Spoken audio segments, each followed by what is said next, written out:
Salut la belle gang de Soyons le changement, c'est Marie-France Gagnon. Je vous fais une vidéo là, en toute simplicité aujourd'hui parce que j'avais envie là, de contribuer au défi numéro 8 que François nous a lancé cette semaine. Il nous posait la question d'observer où est-ce qu'on porte notre attention. Et ça me parlait. Moi, j'avais envie de vous demander, de vous relancer une question. Et si ensemble, là, on portait notre attention sur la réalisation de nos rêves. Si ça serait là qu'on dirigerait nos pensées pour essayer de concrétiser nos rêves, que ce soit de faire juste un petit pas dans la direction de nos rêves, un petit pas à chaque jour pour le faire. Moi, je vous avoue que dernièrement, c'est ce que j'ai commencé à faire. Je vois mes rêves qui se réalisent, des choses que je restais là comme en suspens, mais que je passais peut-être pas à l'action justement pour faire mon prochain petit pas. Et justement, avec l'aide de mon coach, que vous connaissez bien, on a fait plusieurs exercices avec lui. Il y a un exercice de clarté justement qui nous amenait pour mettre en perspective c'est quoi tous les rêves qui nous habitent et tout. Et moi, ce que j'ai réalisé, c'est que, ça c'est l'histoire de ma vie un peu, mais je suis impliquée dans plein de projets. Puis des fois, c'est des projets qui demandent beaucoup de temps. Entre autres, par chez moi, on a un projet d'école publique alternative qu'on présente à notre commission scolaire.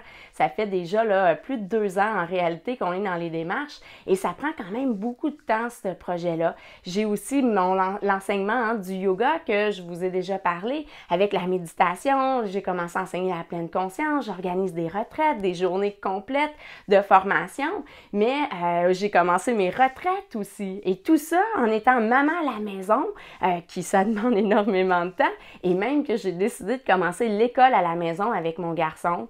Et au-delà de ça, je fais plein d'autres choses. Je fais mes petits bracelets, malottes, diffuseurs d'huile essentielle. Je tripe tellement sur les huiles essentielles que j'ai commencé à être une conseillère avec des huiles essentielles dans l'approche de la santé au naturel.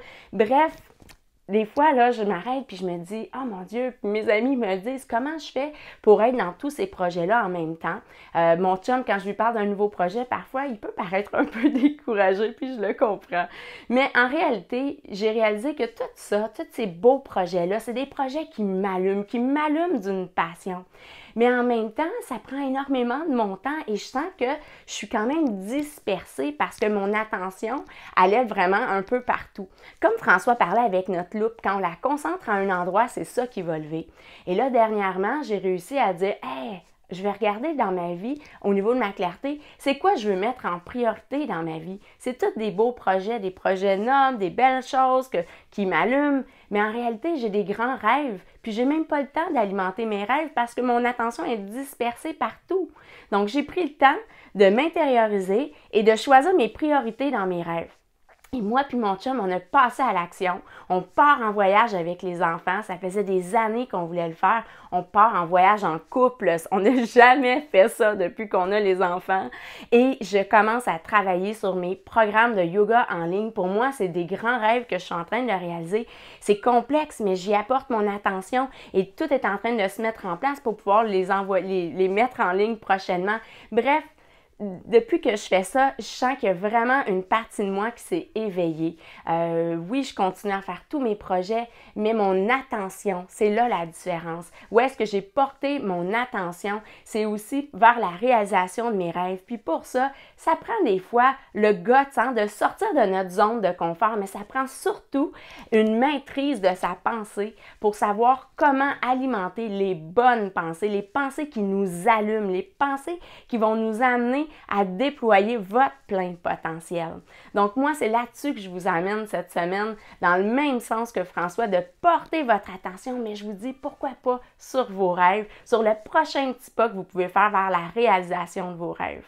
J'avais envie de vous partager ça parce que ces temps-ci, là, j'ai un feu intérieur qui est allumé vers mes rêves et j'ai très hâte en fait de tout déployer ça, mais c'est tout en place pour y arriver. Et j'ai hâte de vous entendre, de vous lire. C'est quoi vos rêves? Partagez-nous. C'est quel rêve que vous voulez apporter votre attention dans les prochains jours? Puis votre prochain petit pas, ça serait quoi? Alors moi, je vous dis un beau namasté, belle gang de Soyons le changement, incarnons le changement ensemble. Imaginez si tout le monde pouvait réaliser ses rêves, à quel point notre monde serait encore plus beau, encore plus inspirant. Je vous aime beaucoup. Namasté.